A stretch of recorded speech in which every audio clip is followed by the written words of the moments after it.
8. He sold himself short. But he found there was a higher power that had more faith in him than he had in himself. Thus AA was born in Chicago.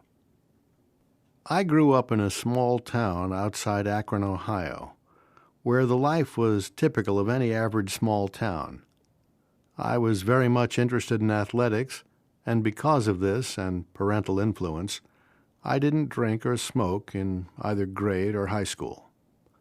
All of this changed when I went to college. I had to adapt to new associations and associates, and it seemed to be the smart thing to drink and smoke. I confined drinking to weekends and drank normally in college and for several years thereafter. After I left school, I went to work in Akron, living at home with my parents. Home life was again a restraining influence. When I drank, I hid it from my folks out of respect for their feelings. This continued until I was 27. Then I started traveling with the United States and Canada as my territory, and with so much freedom and with an unlimited expense account. I was soon drinking every night and kidding myself that it was all part of the job. I know now that 60% of the time I drank alone, without benefit of customers. In 1930, I moved to Chicago. Shortly thereafter, aided by the Depression, I found that I had a great deal of spare time and that a little drink in the morning helped. By 1932, I was going on 2 or 3 day benders. That same year, my wife became fed up with my drinking around the house and called my dad in Akron to come and pick me up. She asked him to do something about me because she couldn't. She was thoroughly disgusted. This was the beginning of 5 years of bouncing back and forth between my home in Chicago and Akron to sober up. It was a period of binges coming closer and closer together and being of longer duration. Once Dad came all the way to Florida to sober me up after a hotel manager called him and said that if he wanted to see me alive, he'd better get there fast. My wife could not understand why I would sober up for Dad but not for her. They went into a huddle, and Dad explained that he simply took my pants, shoes, and money away so that I could get no liquor and had to sober up. One time, my wife decided to try this too. After finding every bottle that I had hidden around the apartment, she took away my pants, my shoes, my money, and my keys, threw them under the bed in the back bedroom, and slip-locked our door. By 1 a.m., I was desperate. I found some wool stockings, some white flannels that had shrunk to my knees, and an old jacket. I jimmied the front door so that I could get back in and walked out. I was hit by an icy blast. It was February, with snow and ice on the ground, and I had a 4-block walk to the nearest cab stand. But I made it. On my ride to the nearest bar, I sold the driver on how misunderstood I was by my wife and what an unreasonable person she was. By the time we reached the bar, he was willing to buy me a quart with his own money. Then, when we got back to the apartment, he was willing to wait 2 or 3 days until I got my health back to be paid off for the liquor and fare. I was a good salesman. My wife could not understand the next morning why I was drunker than the night before when she had taken my bottles. After a particularly bad Christmas and New Year's holiday, Dad picked me up again early in January 1937 to go through the usual sobering-up routine. This consisted of walking the floor for 3 or 4 days and nights until I could take nourishment. This time he had a suggestion to offer. He waited until I was completely sober, and on the day before I was to head back for Chicago, he told me of a small group of men in Akron who apparently had the same problem that I had, but were doing something about it. He said they were sober, happy, and had their self-respect back, as well as the respect of their neighbors. He mentioned 2 of them, whom I had known through the years, and suggested that I talk with them. But I had my health back, and Besides, I reasoned, they were much worse than I would ever be. Why, even a year ago, I had seen Howard, an ex-doctor, mooching a dime for a drink. I could not possibly be that bad. I would at least have asked for a quarter. So I told Dad that I would lick it on my own, that I would drink nothing for a month, and after that only beer. Several months later, Dad was back in Chicago to pick me up again, but this time my attitude was entirely different. I could not wait to tell him that I wanted help, that if these men in Akron had anything, I wanted it, and would do anything to get it. I was completely licked by alcohol. I can still remember very distinctly getting into Akron at 11 p.m. and routing this same Howard out of bed to do something about me. He spent 2 hours with me that night telling me his story.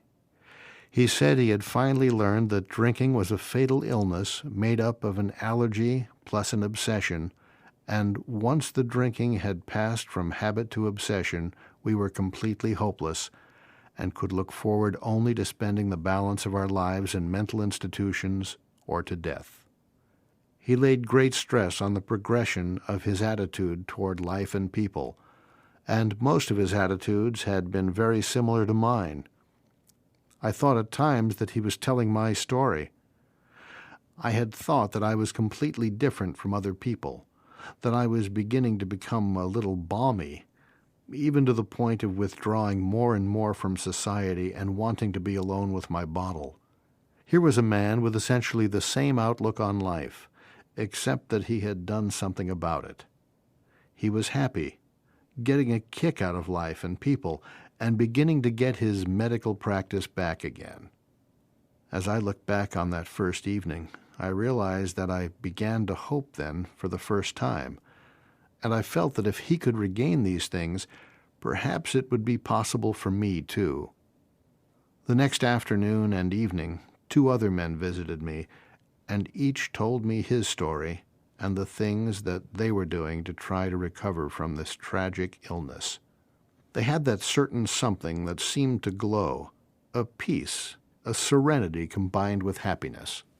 In the next 2 or 3 days, the balance of this handful of men contacted me, encouraged me, and told me how they were trying to live this program of recovery and the fun they were having doing it. Then, and then only, after a thorough indoctrination by 8 or 9 individuals, was I allowed to attend my first meeting. This first meeting was held in the living room of a home and was led by Bill D., the first man that Bill W. and Dr. Bob had worked with successfully. The meeting consisted of perhaps 8 or 9 alcoholics and 7 or 8 wives. It was different from the meetings now held. The big AA book had not been written, and there was no literature except various religious pamphlets. The program was carried on entirely by word of mouth.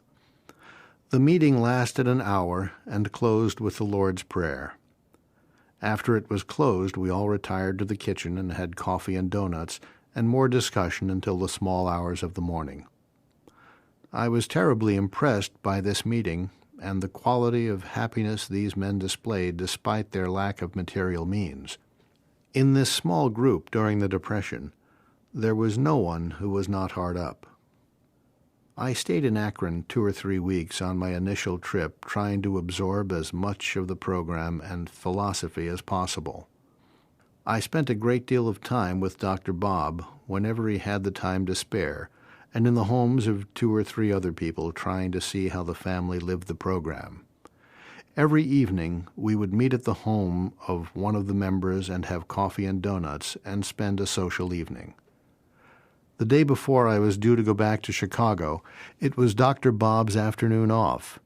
He had me to the office, and we spent 3 or 4 hours formally going through the 6-step program as it was at that time.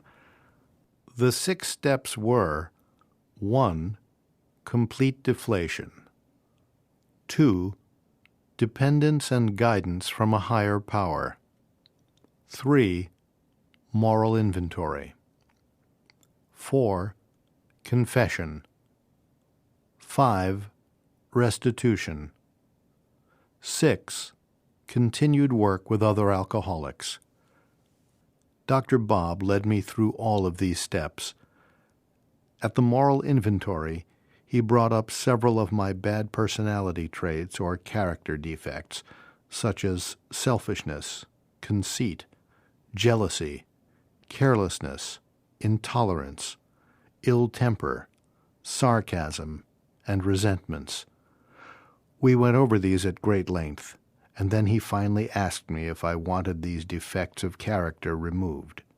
When I said yes, we both knelt at his desk and prayed, each of us asking to have these defects taken away. This picture is still vivid. If I live to be 100, it will always stand out in my mind. It was very impressive, and I wish that every AA could have the benefit of this type of sponsorship today. Dr. Bob always emphasized the religious angle very strongly, and I think it helped. I know it helped me. Dr. Bob then led me through the restitution step, in which I made a list of all of the persons I had harmed and worked out the ways and the means of slowly making restitution. I made several decisions at that time. One of them was that I would try to get a group started in Chicago. The second was that I would have to return to Akron to attend meetings at least every 2 months until I did get a group started in Chicago. Third, I decided I must place this program above everything else, even my family, because if I did not maintain my sobriety, I would lose my family anyway. If I did not maintain my sobriety, I would not have a job. If I did not maintain my sobriety, I would have no friends left. I had few enough at that time. The next day I went back to Chicago and started a vigorous campaign among my so-called friends or drinking companions. Their answer was always the same. If they needed it at any time, they would surely get in touch with me. I went to a minister and a doctor whom I still knew, and they in turn asked me how long I had been sober. When I told them 6 weeks, they were polite and said that they would contact me in case they had anyone with an alcoholic problem. Needless to say, it was a year or more before they did contact me. On my trips back to Akron to get my spirits recharged and to work with other alcoholics, I would ask Dr. Bob about this delay and wondered just what was wrong with me. He would invariably reply, "When you are right and the time is right, Providence will provide. You must always be willing and continue to make contacts." A few months after I made my original trip to Akron, I was feeling pretty cocky, and I didn't think my wife was treating me with proper respect now that I was an outstanding citizen. So I set out to get drunk deliberately just to teach her what she was missing. A week later, I had to get an old friend from Akron to spend 2 days sobering me up. That was my lesson, that one could not take the moral inventory and then file it away, that the alcoholic has to continue to take inventory every day if he expects to get well and stay well. That was my only slip. It taught me a valuable lesson. In the summer of 1938, almost a year from the time I made my original contact with Akron, the man for whom I was working and who knew about the program approached me and asked if I could do anything about one of his salesmen who was drinking very heavily. I went to the sanitarium where this chap was incarcerated and found to my surprise that he was interested. He had been wanting to do something about his drinking for a long time, but did not know how. I spent several days with him, but I did not feel adequate to pass the program on to him by myself. So I suggested that he take a trip to Akron for a couple of weeks, which he did, living with one of the AA families there. When he returned, we had practically daily meetings from that time on. A few months later, one of the men who had been in touch with the group in Akron came to Chicago to live, And then there were 3 of us, who continued to have informal meetings quite regularly. In the spring of 1939, the Big Book was printed, and we had 2 inquiries from the New York office because of a 15-minute radio talk that was made. Neither one of the 2 was interested for himself, one being a mother who wanted to do something for her son. I suggested to her that she should see the son's minister or doctor, and that perhaps he would recommend the AA program. The doctor, a young man, immediately took fire with the idea, and while he did not convince the son, he turned over 2 prospects who were anxious for the program. The 3 of us did not feel up to the job, and after a few meetings, we convinced the prospects that they too should go to Akron, where they could see an older group in action. In the meantime, another doctor in Evanston became convinced that the program had possibilities and turned over a woman to us to do something about. She was full of enthusiasm and also made the trip to Akron. Immediately on her return in the autumn of 1939, we began to have formal meetings once a week, and we have continued to do this and to expand ever since. Occasionally, it is accorded to a few of us to watch something fine grow from a tiny kernel into something of gigantic goodness. Such has been my privilege, both nationally and in my home city. From a mere handful in Akron, we have spread throughout the world. From a single member in the Chicago area commuting to Akron, we now exceed 6,000. These last 18 years have been the happiest of my life, trite though that statement may seem. 15 of those years I would not have enjoyed had I continued drinking. Doctors told me before I stopped that I had only 3 years at the outside to live. This latest part of my life has had a purpose, not in great things accomplished, but in daily living. Courage to face each day has replaced the fears and uncertainties of earlier years. Acceptance of things as they are has replaced the old impatient champing at the bit to conquer the world. I have stopped tilting at windmills, and instead have tried to accomplish the little daily tasks, unimportant in themselves, but tasks that are an integral part of living fully. Where derision, contempt, and pity were once shown me, I now enjoy the respect of many people. Where once I had casual acquaintances, all of whom were fair-weather friends, I now have a host of friends who accept me for what I am. And over my AA years, I have made many real, honest, sincere friendships that I shall always cherish. I'm rated as a modestly successful man. My stock of material goods isn't great, but I have a fortune in friendships, courage, self-assurance, and honest appraisal of my own abilities. Above all, I have gained the greatest thing accorded to any man, the love and understanding of a gracious God who has lifted me from the alcoholic scrap heap to a position of trust, where I have been able to reap the rich rewards that come from showing a little love for others and from serving them as I can.